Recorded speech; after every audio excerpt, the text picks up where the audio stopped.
Eu tive esse prazer e essa honra de poder conversar com o professor Karnal no escritório dele, que é muito bonito, é cheio de vidros por todos os lados. E enquanto nós conversávamos, uns passarinhos vieram e ficaram ali piando perto de nós, que foi muito agradável. Cachorrinhos passavam pela rua e nós falávamos sobre como transformar uma cultura de violência, o ódio, numa cultura de paz. Como é que nós podemos? Não é que nós não vamos sentir raiva, é natural do ser humano ficar enraivecido por coisas que nos parecem impróprias.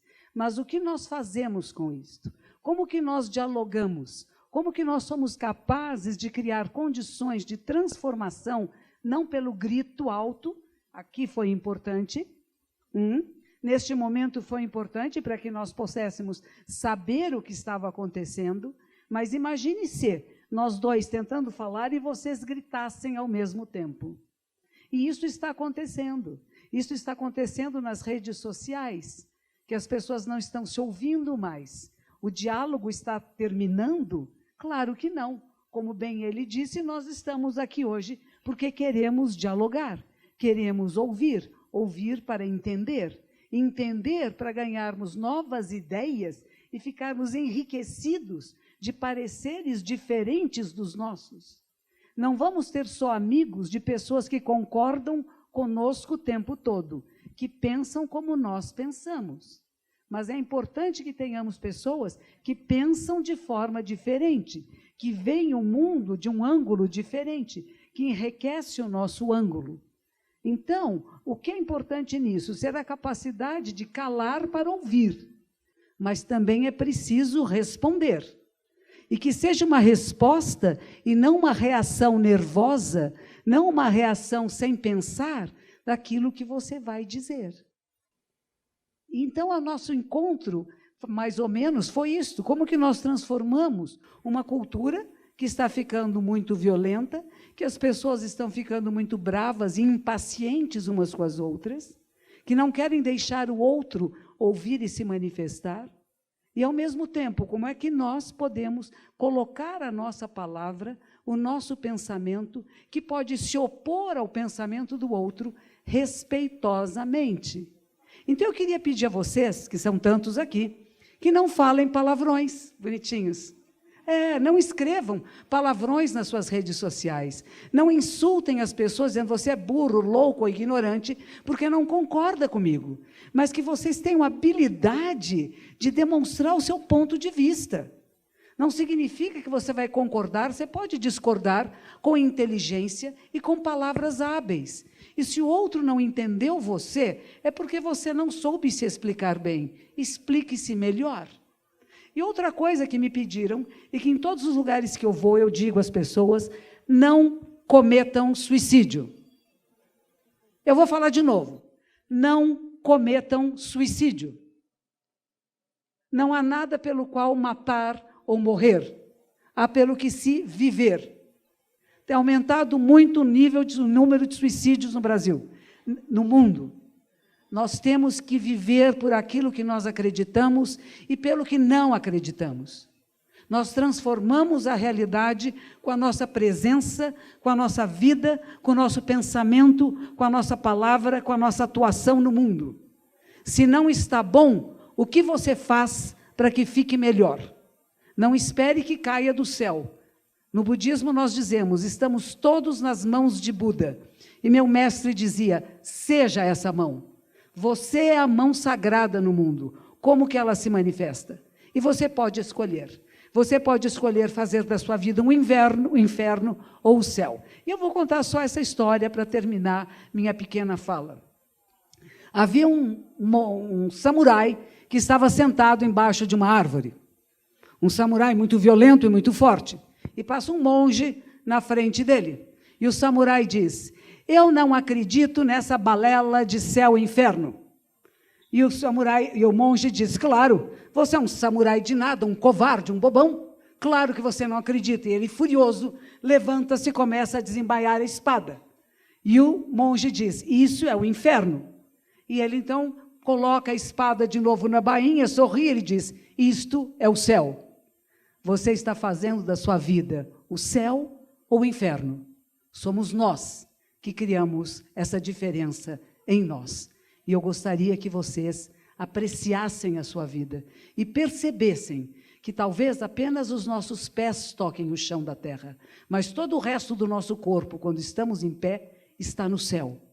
E comece a apreciar a sua vida, em qualquer circunstância, em qualquer momento, na alegria, na tristeza, na dor, na doença, nas bênçãos e naquilo que não é bom, porque é raro que nós possamos ter essa experiência de seres humanos num planeta tão bonito como o nosso e num momento de um Brasil tão lindo como o nosso, como diz o professor Karnal, democrático, onde podemos nos manifestar, mas que também temos que impedir que pensamentos errôneos se desenvolvam.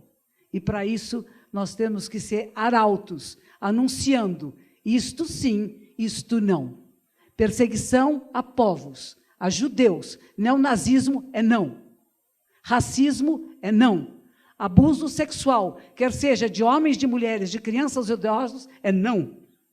Então, há certas coisas que nós temos que dar limites. Não é que aceitamos tudo porque somos democráticos, mas temos que também ter respeito, mesmo àqueles que pensam muito errado, mesmo aqueles que cometem crimes chamados hediondos, porque o crime é errado, mas este ser humano tem que ser respeitado, cuidado, trabalhado, educado e muitas vezes curado das suas doenças discriminatórias e preconceituosas, que são a diferenciação e a incapacidade da compaixão, da identificação com o outro.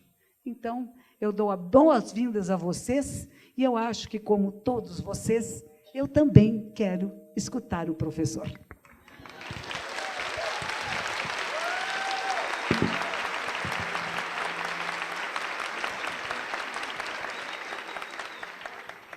A primeira coisa que acontece quando eu estou ao lado da Monja Cohen, aconteceu quando eu a convidei a dar uma palestra há 10 anos, um curso, quando aconteceu no meu escritório, a primeira coisa que acontece de novo aqui ao ouvi-la, eu tenho vontade de ser melhor. Ao contrário dela, o meu controle sobre a minha raiva é baixo e facilmente superado. Eu perguntei a ela no meu escritório, e está no livro, quando eu, que com frequência no meu quarto, bato com violência a perna na quina da cama sob o edredom. E desfilo naquele momento todas as palavras que podem nascer.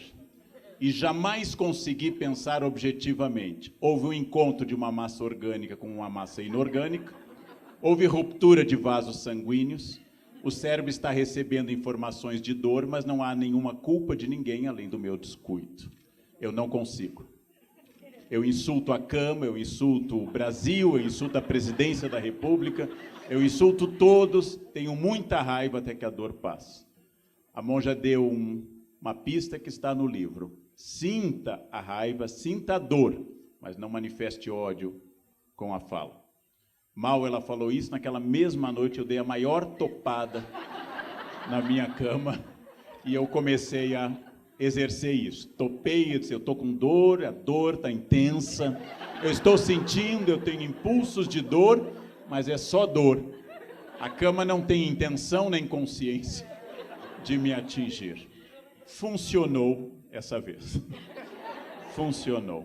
Pequenos gestos não épicos, não extraordinários, de saber que eu posso sentir momentos de raiva. O exercício muito grande que temos ao longo da vida de buscar o equilíbrio.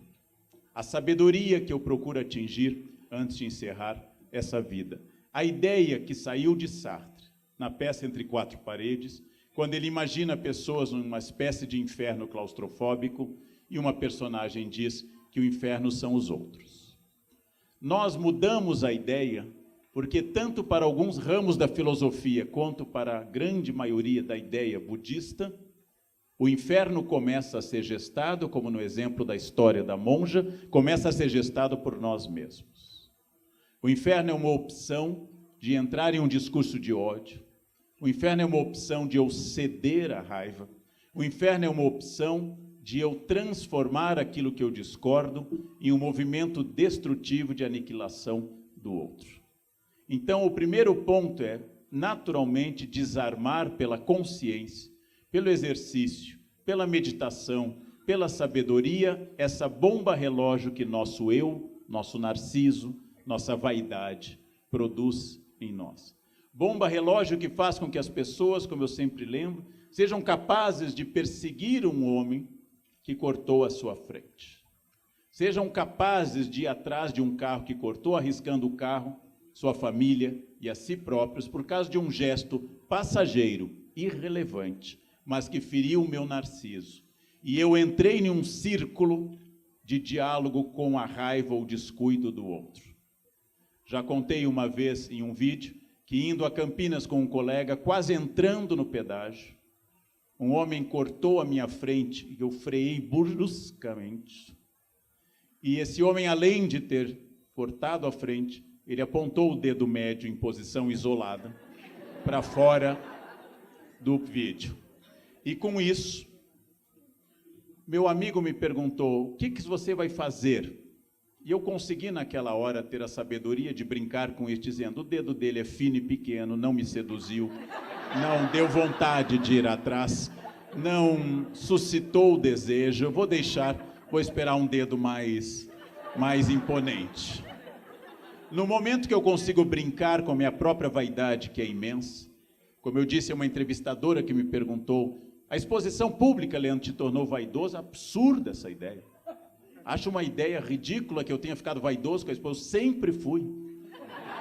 A exposição pública apenas garantiu que as pessoas entendessem o que eu sempre achei que eu era. Minha vaidade é muito mais antiga do que a mídia. E é esse o problema dela. E ela vai sobreviver à mídia e a tudo. Ou seja, ter consciência que somos seres vaidosos. Ter consciência que o meu eu determina tudo em uma posição diante do mundo. Ter consciência que eu saboto muita coisa através do meu orgulho. Ter consciência de que as coisas dão errado, porque eu não sou o centro do universo, nem sou onipotente, nem onisciente, é um exercício não apenas de crescimento pessoal, mas um exercício que me liberta da dor de estar escravizado a mim mesmo.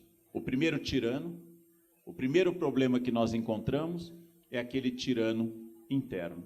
E essa é uma questão que, lendo e tendo estudado várias fontes budistas, muitos filósofos, várias escolas que se aproximam do budismo ou dialogam com o estoicismo, lentamente você vai percebendo que é um exercício de domesticação pessoal, de uma ilusão do eu, que vai se agarrar à minha consciência, e eu tenho que me libertar exatamente dela.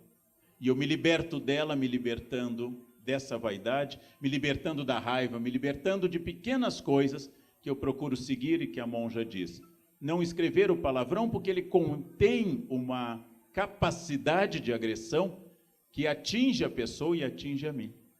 Como eu disse, citando a um monge que conheci em Wutaishan, na China, quando eu atiro uma brasa cheia de raiva em alguém, talvez eu atinja a pessoa com a minha palavra, que é a brasa incandescente. Mas em 100% dos casos eu queimo a minha mão. Então o problema não está apenas em ser compreensivo com os outros, não por uma caridade ou uma compaixão externa, mas por uma educação interna que coloca no meu caminho, como me ensinou um religioso jainista na Índia, que coloca no meu caminho pessoas difíceis para que eu queime karma. E algumas pessoas queimam karma em 3º grau, rapidamente e com intensidade. Toda vez que alguém me enfrenta, toda vez que alguém discorda de mim, ela está sugerindo que eu saia da minha zona de conforto. Está sugerindo que minha vaidade não me domine, está mostrando que eu sou limitado em relação ao universo, está me convidando a crescer.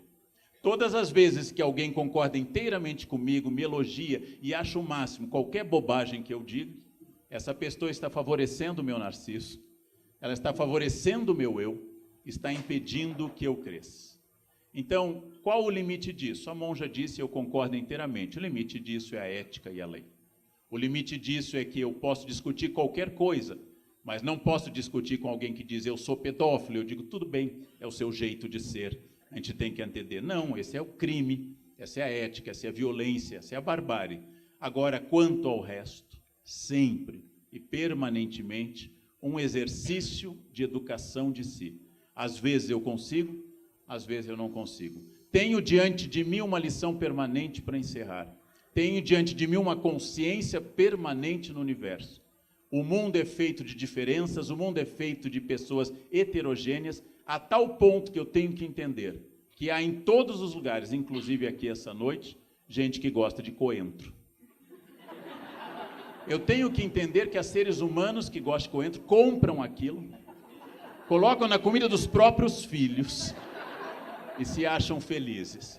No momento que eu entender que há um ser humano que considera essa erva malévola uma coisa boa, eu vou ter entendido que o meu não gosto pelo coentro diz respeito apenas a mim, exclusivamente a mim, e que eu não posso impor a ninguém um outro gosto, uma outra postura. Dessas coisas pequenas, as coisas grandes, o que me incomoda revela sobre mim. Por isso que nós optamos por um título que inverta a frase de Sartre, optamos por um título que aponte para, em primeiro lugar, uma consciência de si.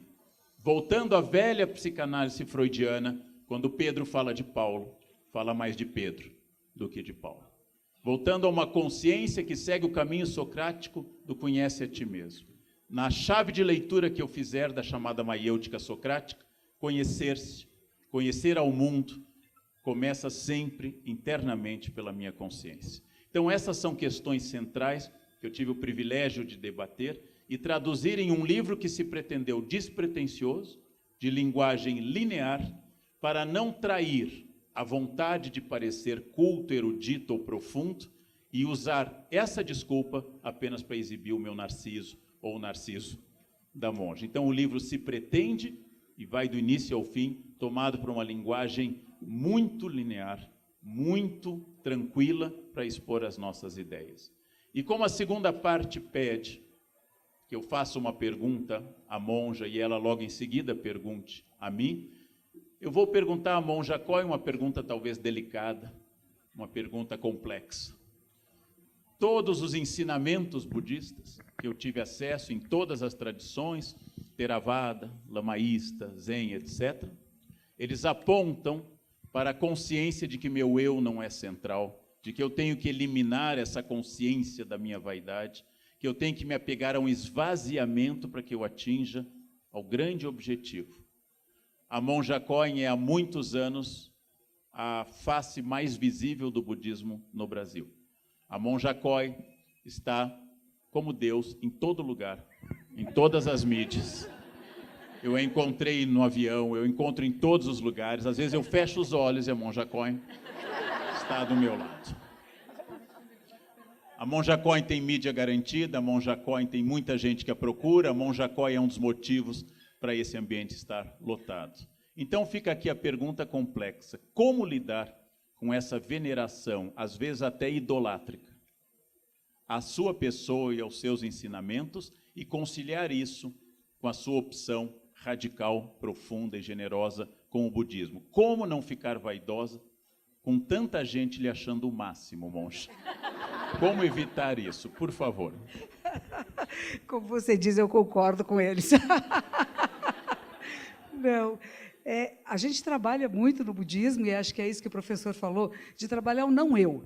Então, tem um eu que a gente estabelece desde que nasce, que a gente vai criando a partir das relações com nossos pais, familiares, etc. Esse nosso eu que quer ser reconhecido, aprovado, amado, e vocês me dando isso, me dão alegria, com certeza. Não estamos jogando tomates nem ovos, que é uma coisa bem agradável. Mas eu nunca penso, eu sou isto. Aquela menina que nasceu naquela casa, naquela família, ela acabou encontrando elementos e procura que teve sobre qual é o sentido da vida, o que estamos fazendo aqui, onde está o chamado Deus, ele existe ou não, o que é, e qual o sentido que eu dou à minha vida. E nesse processo, Passei por muitas e muitas experiências até que eu encontrei o Zen Budismo. E quando eu encontrei o Zen Budismo, eu comecei a perceber que toda a minha história faz parte de uma tapeçaria na qual ela estava sendo feita e eu nem percebia que eu era um dos atores dessa tapeçaria. É como se o mundo me puxasse, me empurrasse e eu ia apenas fazendo as coisas. E um determinado dia eu disse, não, mas eu posso criar essa tapeçaria e fazer. E eu encontrei nos ensinamentos de Shakyamuni Buda um alicerce muito grande para aquilo que vai ser o que eu vou chamar, e que nós chamamos, o eu verdadeiro. O eu verdadeiro está sempre presente, mesmo no eu menor, mesmo nas nossas vaidades, mas existe alguma coisa maior do que isso. Então eu não fico presa dizendo, eu faço, eu sou o máximo. Eu descobri que tem ensinamentos maravilhosos, que durante muitos e muitos anos eu passei para grupos pequenos de pessoas, até que meu bisneto nasceu. E o meu bisneto nasceu na minha casa. E o pai do meu bisneto tem uma empresa chamada Mova Filmes, que está aqui filmando. E ele resolveu filmar minhas palestras, que eram para 20, 30, no máximo 50, 80 pessoas. E ele pôs isso no YouTube. E, de repente, bombou. E vocês passaram a me conhecer. Porque nós temos uma nova tecnologia. O que eu falo não é invenção minha. Eu não criei o budismo. Eu sou apenas uma pessoa que representa uma tradição religiosa muito antiga, de mais de 2.600 anos, na qual eu encontrei afinidade. E eu descobri que esses ensinamentos me deram liberdade.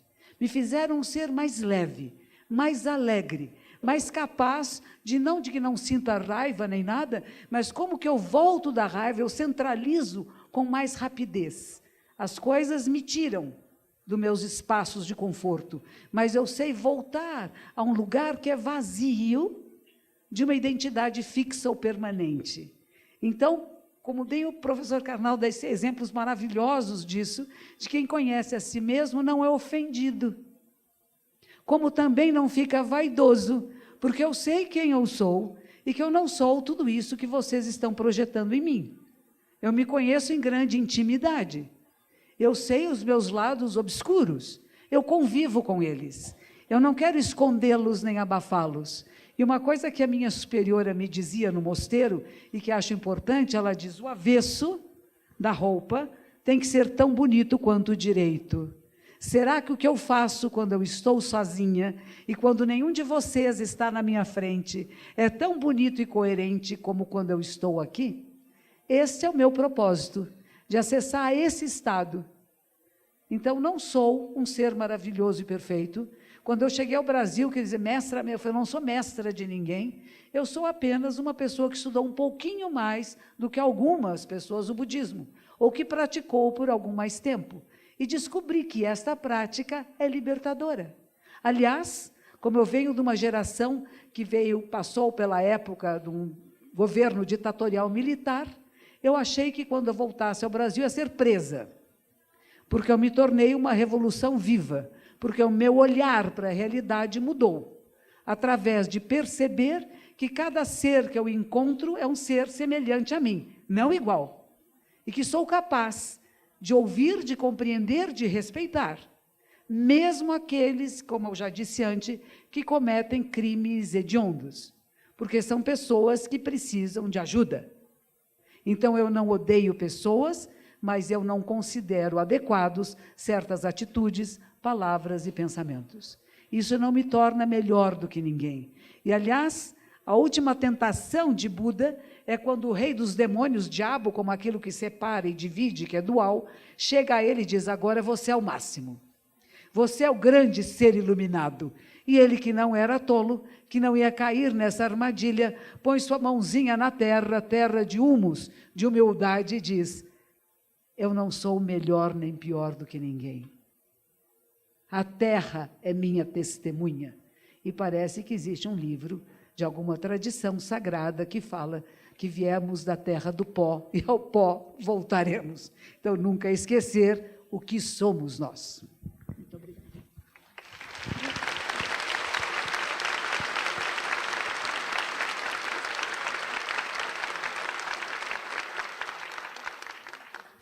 Eu fui apresentada ao professor por um aluno de depois que ele conhecia antes, né? Mas agora que ele está bombando também na mídia, na televisão, o careca de saber, não é? Ele ficou mais conhecido e também encontro em todas as partes. É a onipresença. E também tem um pouco de onisciência. Não é interessante isso? Onisciência é capaz de compreender o que está acontecendo em vários lugares ao mesmo tempo. Então, é para mim um referencial. Eu acho que na vida nós precisamos de referenciais. Se eu estou fazendo uma decisão e não tenho certeza, há certos autores e certas pessoas que eu leio, que eu ouço e que procuro para poder tomar decisões. Eu gostaria de saber do professor Karnal quem são os seus referenciais. E ele foi feito, agora eu vou fazer uma provocação. Ele uma vez tomou vinho com um juiz chamado Moro. É só uma pergunta.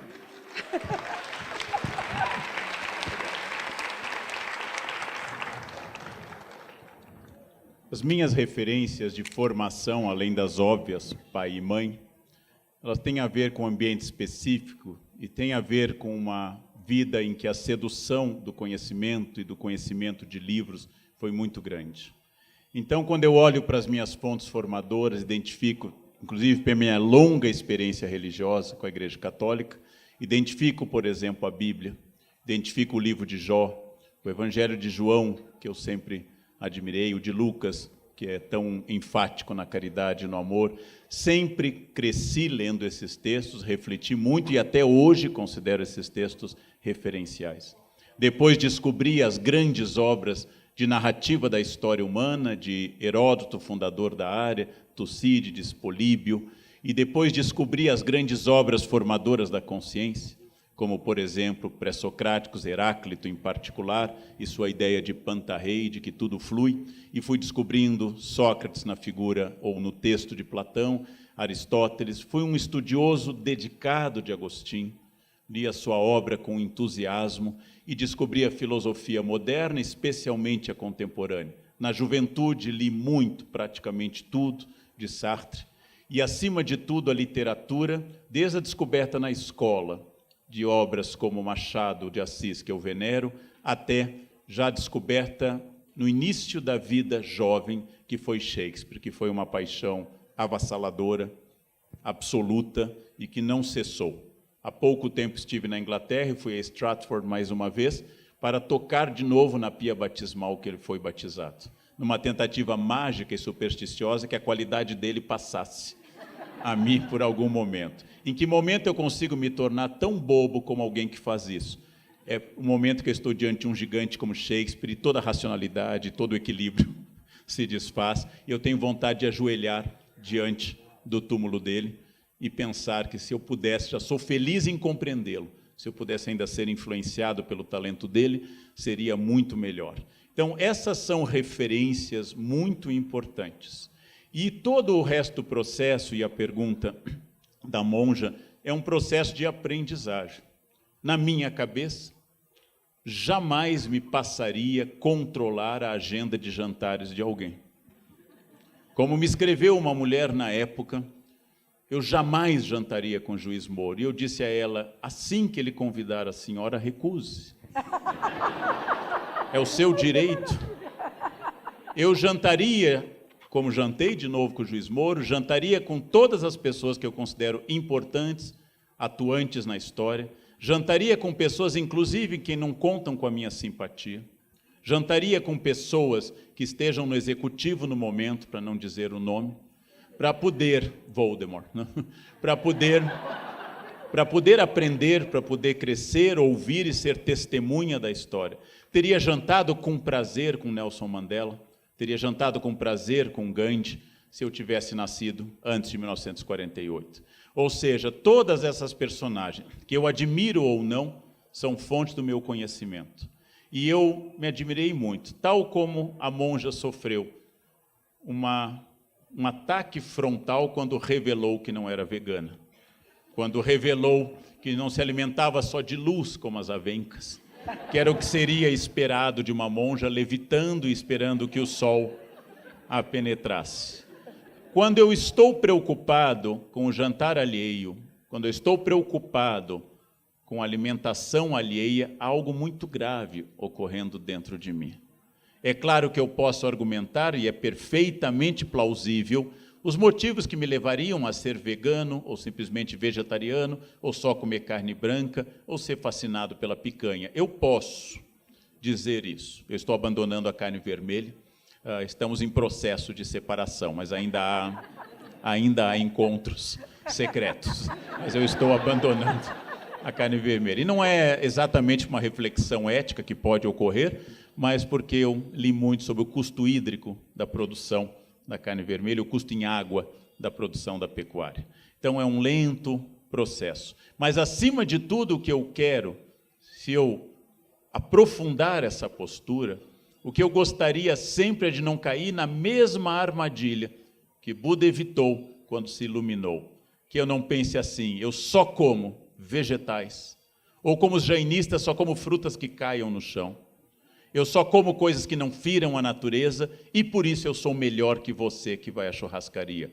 Nesse momento eu recomendaria, coma um bife e seja menos duro com as outras pessoas.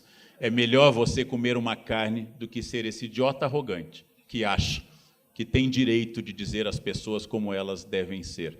Então, essa é uma surpresa, eu aprendi bastante, aprendi muito com o episódio e com todos os outros episódios que, de fato, você mexe com as pessoas. E que as pessoas, quando são mexidas, respondem de acordo com o seu ponto de vista. O exercício que eu faço hoje, e fiz desde o início aqui, é imaginar que à minha frente há milhares de pessoas. É imaginar que à minha frente há pessoas de todas as origens sociais, identidades étnicas, questões de gênero variadas, e que eu sou absolutamente igual a qualquer pessoa. Tenho sono, tenho sede, tenho fome, aprendi algumas coisas, ignoro por completo outras, tenho momentos terríveis, tenho momentos, comecei a falar de mim na terceira pessoa ultimamente, em que o carnal escandaliza o Leandro. Quando a gente começa a falar de si na terceira pessoa, diziam do Pelé, você tem que prestar atenção. Você tem que prestar atenção. Há momentos que eu sou tão incoerente, tão violento, tão idiota, tão francamente agressivo, que eu tenho que parar e pensar e tentar voltar a um centro, como qualquer um de vocês. É aquilo que eu pergunto para encerrar e que algumas pessoas acham que é ironia. Quando eu estou com tempo e alguém pede uma foto, eu pergunto, para quê? Quando eu não tenho tempo, eu tiro a foto, mas quando eu estou com tempo, eu pergunto, para quê? Ah, porque eu gosto da sua obra. Então, leia. Leia a minha obra. A foto não vai aumentar essa relação com a minha obra.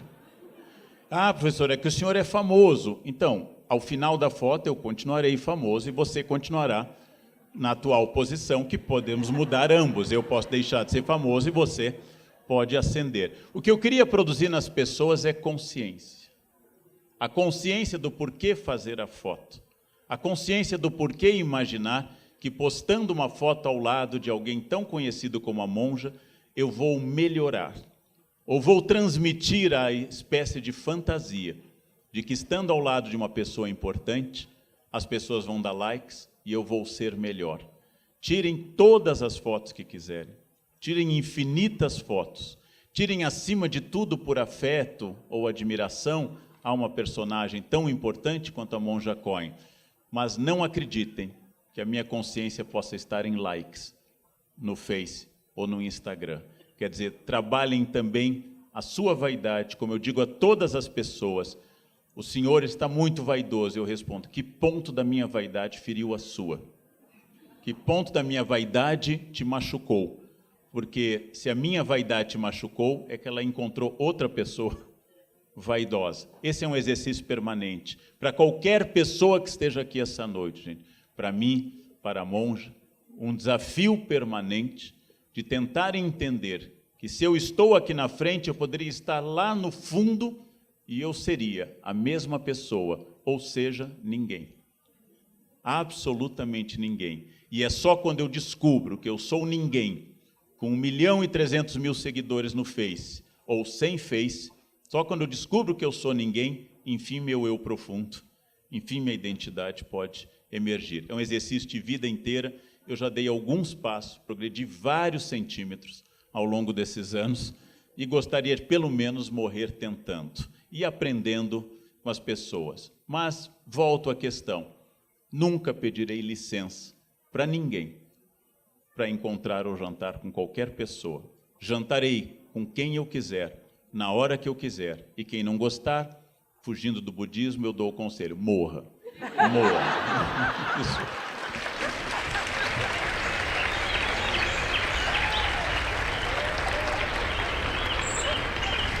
Obrigado. O morra, monja, foi retórica. Não desejo isso. Né? Quero que as pessoas sejam felizes em Moscou, ou na Sibéria, ou no Alasca.